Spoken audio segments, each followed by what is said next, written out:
Bonjour à tous, aujourd'hui on parle de l'ovariectomie sous cœlioscopie chez la chienne. Je vous propose d'en discuter avec ma consoeur le docteur Camille Bismuth, vétérinaire spécialiste en chirurgie au CHV Frégis. Et surtout n'hésitez pas à nous laisser un petit message, un petit commentaire, ça nous fait toujours plaisir. Aussi likez, abonnez-vous, allez générique.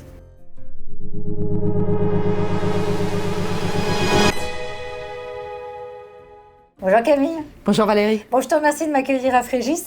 Camille, je voudrais parler avec toi d'une intervention que tu dois réaliser assez souvent, j'ai l'impression, l'ovariectomie sous cœlioscopie.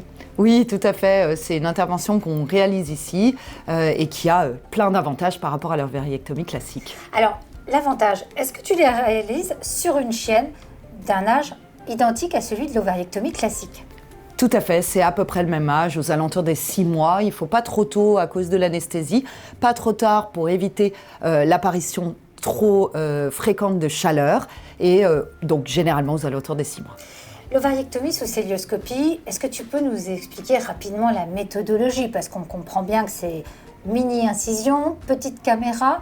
En quelques mots, ça consiste en quoi ? Alors globalement, l'avantage de la cœlioscopie, c'est qu'effectivement les incisions sont de taille très réduite, étant donné qu'on a juste besoin de laisser rentrer une caméra et des instruments. Donc généralement, on se retrouve avec 2 ou 3 petites incisions entre 5 mm et 1 cm, ce qui est vraiment très petit. Et cela apporte plein d'avantages pour l'animal. Déjà une meilleure récupération, j'imagine. Tu la recommandes chez des chiens de quelle taille en général ? En règle générale, c'est vrai que c'est vraiment bénéfique pour les animaux de grande taille, donc des races moyennes à grandes, comme des Golden Retrievers ou encore des bergers allemands. Mais certains cas, on le fait également sur des animaux de plus petite race, comme par exemple des Bulldogs, voire même dans certains cas des Yorkshire. Mais c'est certain qu'après, c'est aussi en fonction de la taille. Et on va parler de la durée d'intervention, justement, de l'ovariectomie sous cœlioscopie. Alors, pour l'ovariectomie classique, je vous invite à revoir notre épisode qu'on a déjà tourné sur les généralités sur l'ovariectomie, mais aussi sur l'intervention. Ici, combien de temps ça dure en moyenne ?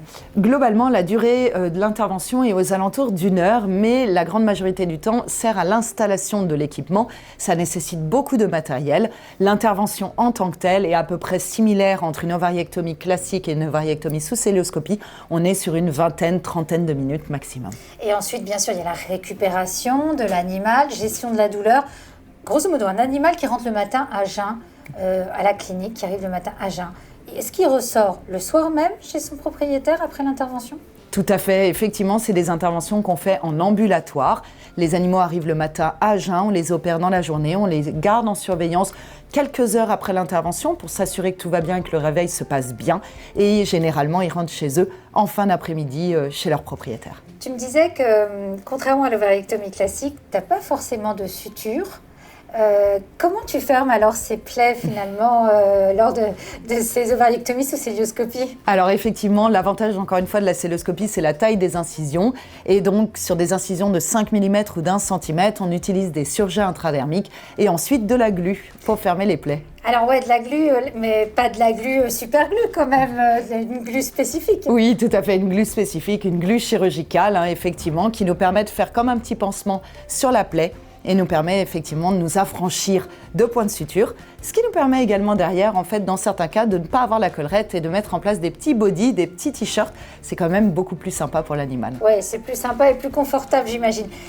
Tu me disais, Camille, aussi, que lors de cette ovariectomie sous cœlioscopie, tu peux réaliser une autre intervention en simultané. Tout à fait. Alors sur les grandes races, races moyennes, grandes à géantes, comme le dog allemand notamment, on a la possibilité de réaliser une intervention en parallèle de cette ovariectomie sous cœlioscopie, qui est la gastropexie. La gastropexie, qu'est-ce que c'est ? C'est en fait la fixation de l'estomac à la paroi abdominale, à l'intérieur du chien, pour prévenir une maladie qui arrive sur ces grandes races, et notamment encore une fois le dog allemand, mais également le berger allemand, Brach de Weimar, qui est la torsion de l'estomac. Et c'est vrai qu'à l'heure actuelle, on a développé une technique qui nous permet de réaliser cette gastropexie, cette fixation de l'estomac, entièrement à l'intérieur du ventre, et on utilise les mêmes incisions, donc 3 petites incisions d'1 centimètre pour faire les 2 chirurgies en même temps, l'ovariectomie et la gastropexie. Merci Camille. Alors, j'imagine qu'ensuite, il y a tout de même une visite de contrôle chez son vétérinaire suite à ce type d'intervention ? Tout à fait. Alors généralement, on fait un contrôle téléphonique dans les 24-48 heures pour s'assurer que tout va bien à la maison et que la suite se passe bien.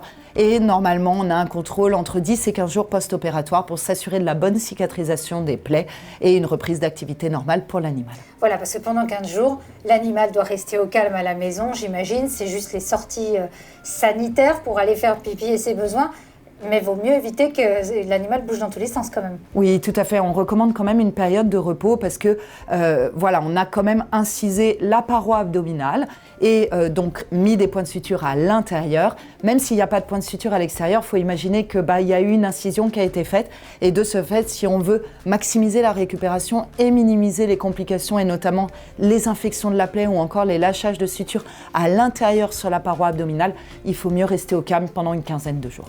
Donc en résumé, Camille, si tu devais résumer les gros atouts de l'ovariectomie sous célioscopie chez la chienne par rapport à une ovariectomie classique, si tu devais en quelques mots.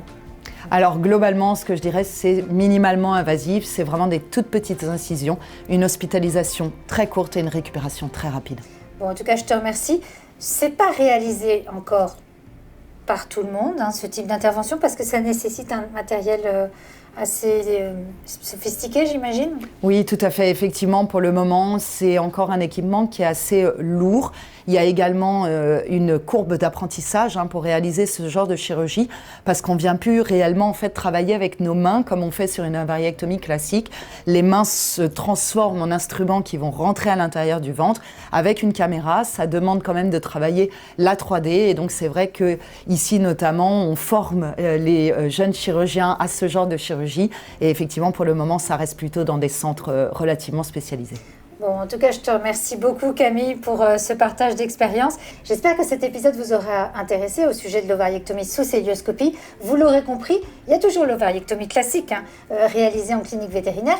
Et puis, dans certains cas, si vous souhaitez avoir une intervention sous célioscopie pour votre chienne, eh bien, il faudra peut-être penser à référer son cas dans des hôpitaux plus spécialisés parce que ça demande une certaine, justement, dextérité et un certain savoir-faire. En tout cas, n'hésitez pas à nous laisser un petit commentaire si vous avez aimé. Likez, partagez et abonnez-vous. À très bientôt. Camille. Merci à toi. Au revoir, Valérie.